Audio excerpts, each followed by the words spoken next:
प्रत्येकाचं आपलं स्वप्न असतं की आपण एकदा तरी परदेशात गेलं पाहिजे आणि परदेश म्हटलं की युरोपमध्ये गेलं पाहिजे, कारण युरोपमध्ये खूप साऱ्या गोष्टी पाहण्यासारख्या आहेत आणि आपल्याला असं वाटतं की आपण युरोपमध्ये गेलं पाहिजे, पण आपण कधीच ती ट्रिप प्लॅन करू शकत नाही. बऱ्याच वेळा असं होतं की बजेटचा प्रॉब्लेम असतो, कधी बजेट असतो पण कसं काय प्लॅनिंग करायचंय त्याची पुरेशी माहिती नसते आणि त्यामुळे आपण ट्रिप प्लॅन करू शकत नाही. तर हाच तुमचा प्रॉब्लेम सॉल्व्ह करण्यासाठी आजचा व्हिडिओ आहे. तर या व्हिडिओमध्ये मी तुम्हाला तुमची पहिली युरोपची बजेट ट्रिप कशी प्लॅन करू शकता, कसं तुम्ही फ्लाईट बुकिंग करू शकता जेणेकरून तुमचे जास्तीत जास्त पैसे सेव्ह होतील आणि खूपच स्वस्तात तुमची ट्रिप होईल. तर चला मग सुरू करूया.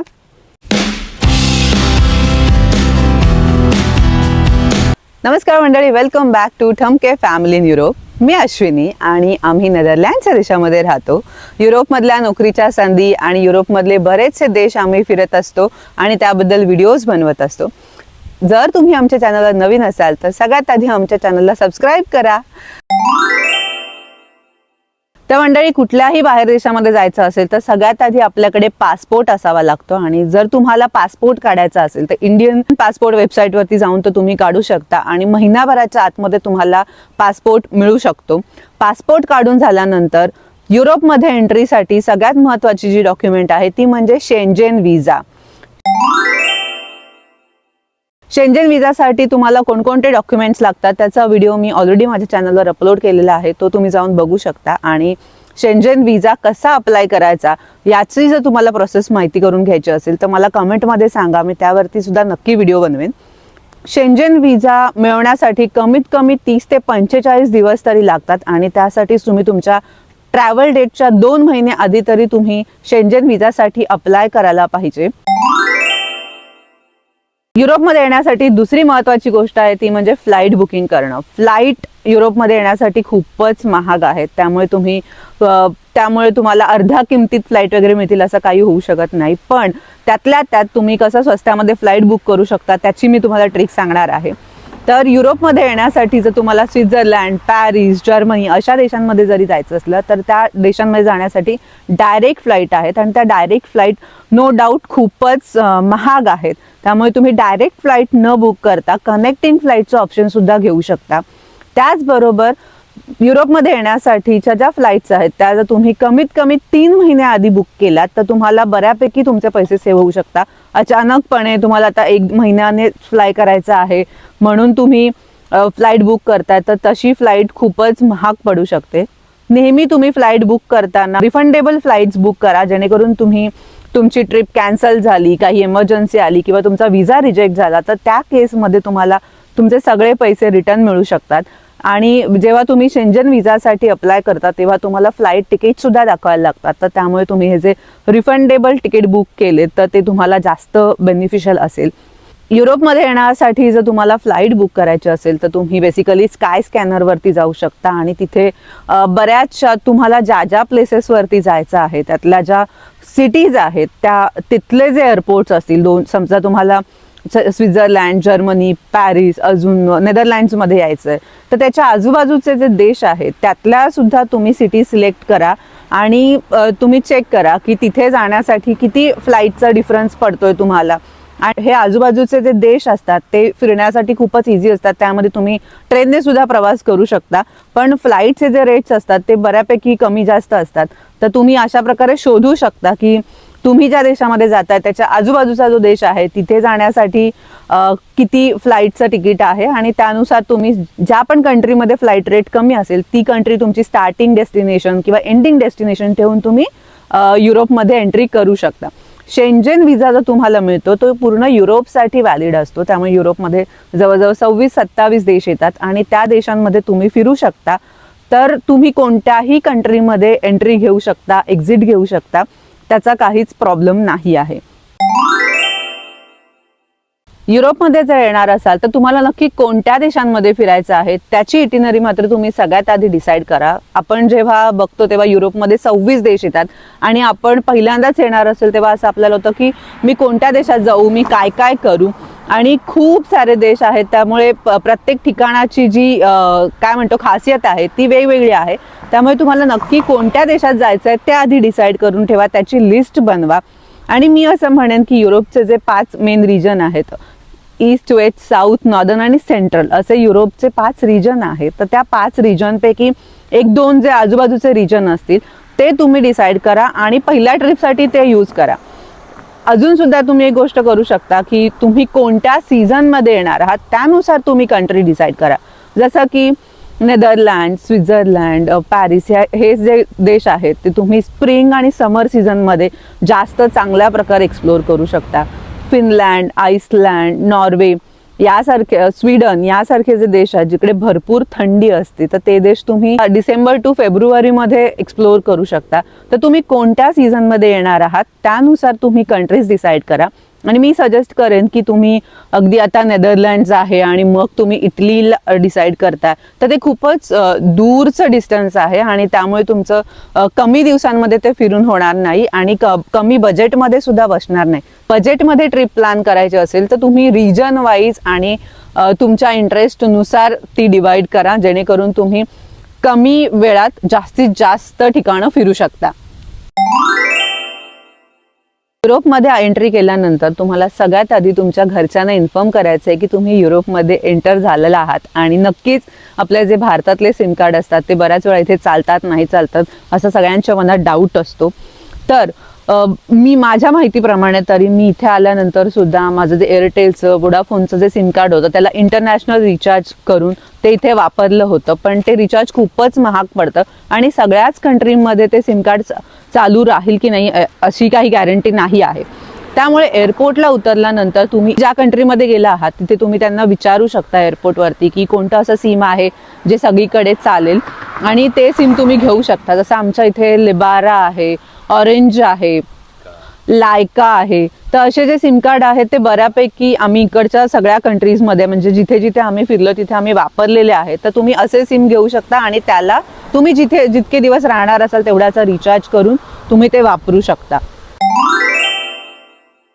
सगळ्यात महत्त्वाचा जो प्रश्न असतो की युरोपमध्ये आल्यानंतर राहायचं कसं आणि राहण्यासाठी हॉटेल कसं शोधायचं. तुम्ही जर सिंगल येणार असाल तर मी तुम्हाला सांगेन की इथे बऱ्याच अशा डॉर्मेटरीज असतात, हॉस्टेल्स असतात, यूथ हॉस्टेल्स असतात, ते खूपच स्वस्त असतात आणि ते तुम्ही बुक करू शकता. आता सगळ्याच कंट्रीचे किंवा कुठे कुठे हॉस्टेल्स आहेत त्याची लिस्ट मी तुम्हाला नाही देऊ शकत, पण तुम्ही ते इझिली booking.com वरती वगैरे शोधू शकता. जर तुम्ही फॅमिली येणार असाल तर मी सजेस्ट करेन की तुम्हाला इकडे ना बऱ्याचशा अशा बजेट हॉटेल्सची चेन असते, जसं की IB's बजेट आहे, हॉलिडे इन एक्सप्रेस आहे, असे जे काही चीपेस्ट हॉटेल आहे जिथे फक्त तुम्हाला राहण्याची सोय असते, झोपण्याची सोय असते, आतमध्ये किचन वगैरे काही नसतं, तर ते हॉटेल सुद्धा तुम्ही बुक करू शकता. ते खूपच स्वस्त मिळतात. आणि हे जे हॉटेल्स आहेत ते सुद्धा जर तुम्ही 3 महिने वगैरे आधी बुक केलेत ना तर त्याच्यावरती सुद्धा तुम्हाला चांगलं डिस्काउंट मिळतं. अगदीच 10-15 दिवस ट्रिपला आहेत तेव्हा तुम्ही जर हॉटेल बुक केलं तर ते खूपच महागात पडतं. त्याचबरोबर बऱ्याच वेळा असं होतं की आपण खूप दिवस एका ठिकाणी राहणार आहोत किंवा 3 पेक्षा जास्त दिवस जर राहणार आहोत तर मी तुम्हाला सजेस्ट करेन की तुम्ही Airbnb बुक करू शकता. Airbnb मध्ये तुम्हाला चांगलं 1 BHK 2 BHK असं घर राहायला मिळतं. त्यामध्ये सगळ्या सुविधा असतात आणि त्या घरामध्ये तुम्ही स्वतः जेवण बनवून जेवू शकता. तर तुम्ही Airbnbचा सुद्धा ऑप्शन निवडू शकता. ते सुद्धा खूपच चांगली घरं असतात आणि Airbnb वेबसाईटवरती जाऊन तुम्ही ते बुक करू शकता. दुसरी महत्त्वाची गोष्ट Airbnb बुक करण्यासाठी म्हणजे युरोपमध्ये व्हेजिटेरियन फूडचे जे ऑप्शन्स आहेत ना ते खूपच कमी असतात. त्यामुळे जर तुम्ही व्हेजिटेरियन असाल तर तुम्ही Airbnbचा पर्याय नक्कीच निवडू शकता, कारण की इंडियन रेस्टॉरंटमधलं जे जेवण असतं प्रत्येक वेळेस ते बऱ्यापैकी महाग असतं आणि सगळ्याच ठिकाणी तुम्हाला इकडचे जे मॅगडीज आहेत तिथे तुम्हाला व्हेजिटेरियन फूड ऑप्शन्स खूपच कमी मिळतात. तर त्यावेळेस तुम्ही वेगन रेस्टॉरंटमध्ये जाऊ शकता, पण ते सुद्धा बऱ्यापैकी महाग असतात. त्यामुळे मी सजेस्ट करेन की तुम्ही Airbnb वगैरे बुक करू शकता.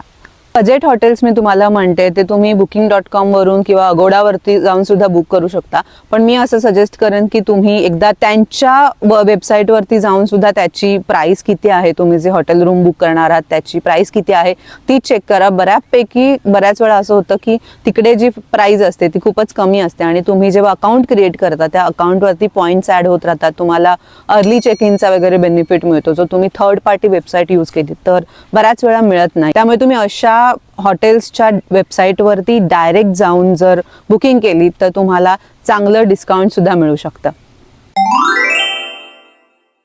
युरोपमध्ये एंट्री केल्यानंतर सगळ्यात महत्त्वाचा जो प्रश्न असतो की तुम्ही इंटरनली युरोपमध्ये वेगवेगळ्या कंट्रीजमध्ये सिटीजमध्ये कसे फिरणार आहात.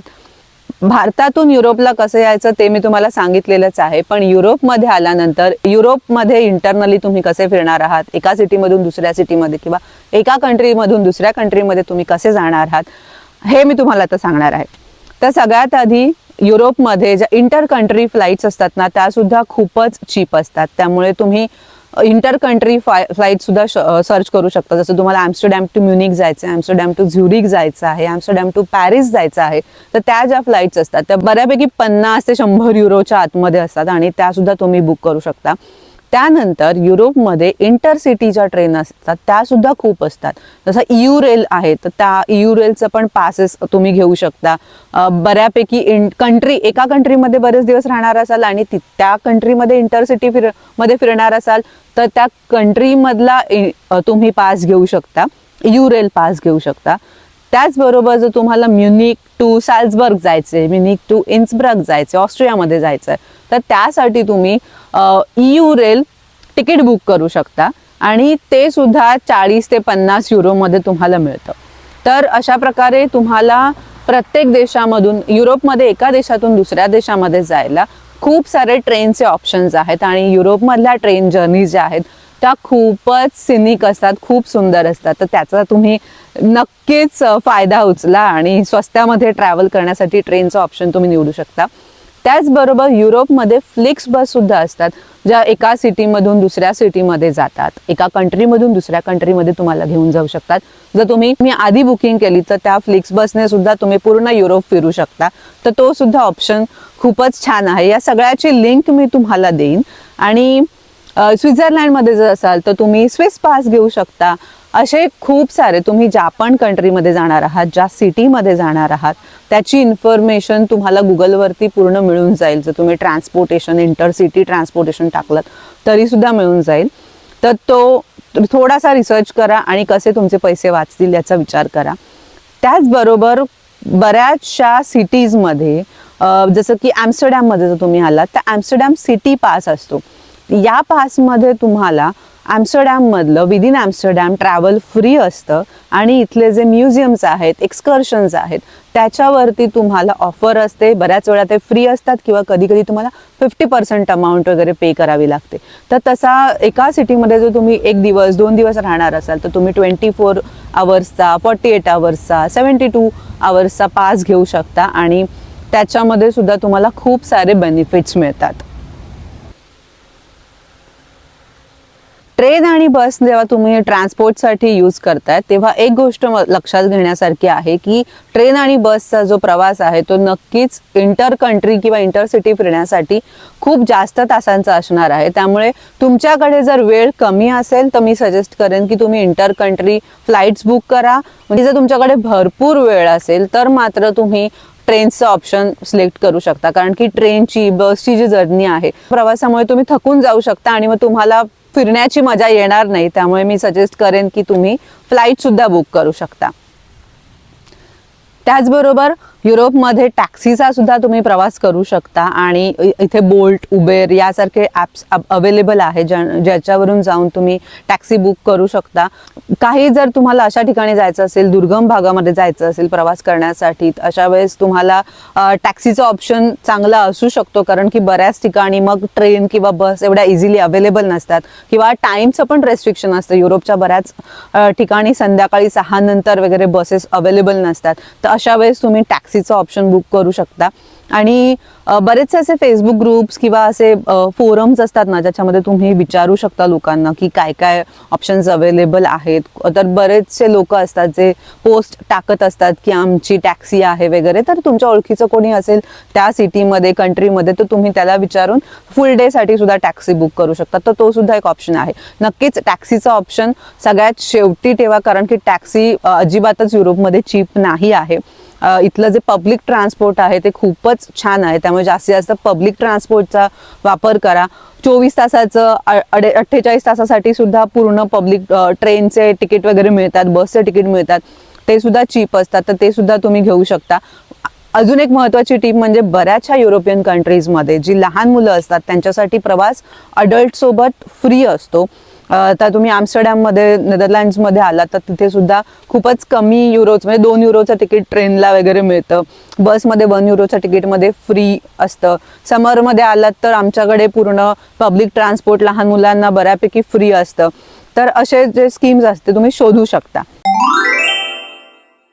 त्यानंतर युरोपमध्ये आल्यानंतर प्रत्येक कंट्रीमध्ये प्रत्येक सिटीमध्ये जाऊन काय काय पाहायचं याची तुमच्याकडे लिस्ट असली पाहिजे. तुम्ही त्याचा रिसर्च आधीच करून ठेवा. आमच्या सुद्धा नेदरलँड्समध्ये तुम्ही कोणकोणत्या ठिकाणी फिरू शकता याचे व्हिडिओज तुम्हाला आमच्या चॅनलवर मिळू शकतील. बऱ्याचशा ठिकाणी टूर असतात आणि 1 डे ट्रिप वगैरे अशा तुम्हाला मिळतात. जसं की इथून तुम्ही गिथॉनला जाऊ शकता, त्याची एक डे ट्रिप असते. टुलिप फील्डच्या सीझनमध्ये आलात तर टुलिप फील्डच्या डे ट्रिप असतात. तर अशा डे ट्रिप सुद्धा तुम्ही शोधू शकता. त्या लोकांबरोबर जायचं तर तुम्हाला चांगलं टूर घडवून आणतात. तुम्हाला बरीच माहिती सुद्धा मिळते आणि तुम्हाला स्वस्त्यामध्ये अगदी कोणत्याही प्रकारचं ट्रॅव्हल वगैरे न बुक करता, तुम्ही पर्सनली बुक न करता ते लोक तुम्हाला घेऊन जातात आणि पुन्हा आणून सोडतात. तर त्याचा सुद्धा तुम्ही विचार करू शकता. जर तुम्हाला स्वतःहूनच सगळं साईट सीइंग करायचे असेल तर तुम्ही नीट प्लॅन करा की तुम्हाला कुठून कुठे जायला किती ट्रेन आहे, कुठून तुम्हाला बसने प्रवास करायचा आहे, कुठे बोटीने प्रवास करायचा आहे. तर ते सगळं तुम्ही लिहून काढा आणि आमचे स्वित्झर्लंडचे बेल्जियमचे जे व्हिडिओ आहेत ते सुद्धा तुम्ही बघू शकता. त्याच्यातून तुम्हाला आयडिया येईल की आम्ही कशा पद्धतीने प्रवास केला होता ट्रेन, बस आणि बोट वापरून. आणि थोडंसं प्लॅनिंग लागतं साईट सीइंग बघण्यासाठी. कोणकोणते पॉप्युलर प्लेसेस आहेत तिथे बऱ्यापैकी गर्दी सुद्धा असते. तर तुम्ही कसे कोणत्या वेळात पोहोचलं पाहिजे ते सुद्धा महत्त्वाचं आहे. त्याचबरोबर जर तुम्ही सिटी सेंटरमध्ये फिरत असाल ना तर युरोपमध्ये बऱ्यापैकी टूर गाईड जे असतात ते तुम्हाला फ्री टूर देतात. तर त्यांना सुद्धा तुम्ही जॉईन करू शकता आणि त्यांच्याबरोबर तुम्ही फिरू शकता. तर तो सुद्धा एक वेगळा एक्सपिरियन्स असतो आणि प्रत्येक कंट्रीमध्ये प्रत्येक मेजर सिटीमध्ये ते अवेलेबल असतात. आता मी तुम्हाला तुमच्या युरोप ट्रिपचं बजेट कितीपर्यंत जाऊ शकतं त्याचा थोडासा अंदाज देते. तर तुम्ही समजा 2-3 कंट्री फिरणार आहात तर तुम्हाला किती पैसे लागू शकतात. पर डेचं मी तुम्हाला बजेट देते, पर पर्सन ॲव्हरेज. म्हणजे असं नाही की हे इथे मी सांगितलं तर तेवढेच असतील, कारण की सीझननुसार पण पैसे चेंज होतात आणि तुम्ही किती आधी सगळं बुकिंग करताय त्यानुसार सुद्धा ते चेंज होतात. तर कमीत कमी पर पर्सन एका फ्लाईटचं तिकीट युरोपला येण्यासाठी 35 ते 80 हजारापर्यंत जातं. त्याच्यापेक्षा जास्त सुद्धा जाऊ शकतं सीझननुसार, पण कमीत कमी तेवढं आहे. त्यानंतर तुम्ही विजासाठी जेव्हा अप्लाय करता तेव्हा कमीत कमी 10 ते 15 हजार रुपये तरी जातातच. म्हणजे सगळे डॉक्युमेंट्स आणि इतर गोष्टी पकडून 10 ते 15 हजार रुपये विजासाठी लागतात. त्यानंतर तुम्हाला इकडे आल्यानंतर जसं मी म्हटलं की सिम कार्ड वगैरे घ्यायचं असेल तर त्याचे 5 ते 6 हजार रुपये जातात. हॉटेल्स बुक करायचे असतील तर कमीत कमी इथे 3 हजारापासून हॉटेलचे रेट्स तुम्ही कन्सिडर करू शकता. तर पर पर्सन 3,000 पर नाईट. आणि मग तुम्ही किती दिवस राहणार असाल त्यानुसार तुम्ही कॅल्क्युलेट करू शकता की किती दिवस लागू शकतात. ट्रान्सपोर्टसाठी तुम्हाला इंटर सिटी जे ट्रान्सपोर्ट आहे एका सिटीमधून दुसऱ्या सिटीमध्ये जाण्यासाठी तर कमीत कमी तुम्हाला 4 ते 5 हजार रुपये पर सिटीमध्ये जाण्यासाठी लागू शकतात. त्यानंतर म्हणजे कमीत कमी मी तुम्हाला हे सांगते कारण की हे थोडं जास्त सुद्धा होऊ शकतं. आणि डे पास वगैरे जर घेतलात तर तो 1-2-3 हजार रुपये तरी कमीत कमी त्याला लागतातच. त्यामुळे तसे पकडा. त्यानंतर तुम्ही जो म्युझियम्स फिरणार असाल, तुम्ही इतर कोणते एक्सकर्शन्स करणार असाल तर त्याचे सुद्धा 3 ते 4 हजार रुपये लागतात. तर आणि त्याच्यानंतर जेवणाचे जे पैसे असतात तर युरोपमध्ये जेवण खूपच महाग मिळतं आणि त्यातल्या त्यात जर तुम्ही चिपेस्ट एखादा बर्गर वगैरे खायला गेलात तर 5 ते 6 युरोला म्हणजे 700 ते 800 युरोला एक बर्गर. तर त्यानुसार तुम्ही हिशोब लावू शकता की तुम्ही दिवसभरात किती खाणार आहात, काय काय गोष्टीतल्या ट्राय करणार आहात. तर कमीत कमी 3,000 रुपये मी म्हणेन की एका माणसाला दिवसभराच्या जेवणासाठी तरी लागूच शकतात. तर मंडळी अशा प्रकारे तुम्ही जर कॅल्क्युलेट केलं विजा आणि फ्लाईटची कॉस्ट सोडलीत, विजा आणि फ्लाईटचे मिळून जर तुमचे 70-80 हजार रुपये झाले तर त्याशिवाय तुम्हाला दिवसाला युरोपमध्ये राहण्यासाठी कमीत कमी 10,000 रुपये 10 ते 12,000 रुपये तरी खर्च होऊ शकतो. ते तुमच्यावरती डिपेंड आहे की तुम्ही किती स्पेंड करता आणि काय. पण कमीत कमी 10-12 हजार रुपये तरी लागू शकतात आणि त्यानुसार तुम्ही कॅल्क्युलेट करू शकता की तुम्ही किती दिवस इथे राहणार असाल, किती दिवसांची तुमची ट्रिप आहे आणि तेवढी अमाऊंट तुमची एका ट्रिपची युरोप ट्रिपची अमाऊंट असू शकते. अशा प्रकारे मी तुम्हाला जास्तीत जास्त माहिती देण्याचा प्रयत्न केला आहे. तुम्ही तुमची पहिली इंडिया टू युरोप ट्रिप कशी प्लॅन करू शकता त्याची मी तुम्हाला संपूर्ण माहिती दिलेली आहे. या व्यतिरिक्त जर तुम्हाला काही क्वेश्चन्स असतील तर तुम्ही मला कमेंटमध्ये विचारा. आणि हा व्हिडिओ तुम्हाला कसा वाटला, अजून कोणते व्हिडिओज मी बनवले पाहिजेत हे सुद्धा तुम्ही मला कमेंटमध्ये सांगू शकता. हा व्हिडिओ जास्तीत जास्त शेअर करा. हा व्हिडिओ कोणीही फॉलो केला तर त्यांना अंदाज येऊन जाईल आणि त्यांची पहिली युरोप ट्रिप बुक होऊ शकते. तर मंडळी, तुम्ही आमच्या चॅनलला सबस्क्राईब केलं नसेल तर प्लीज सबस्क्राईब करा आणि या व्हिडिओला जास्तीत जास्त शेअर करा. भेटूया पुढच्या व्लॉगमध्ये. तोपर्यंत stay tuned, stay awesome. Bye bye.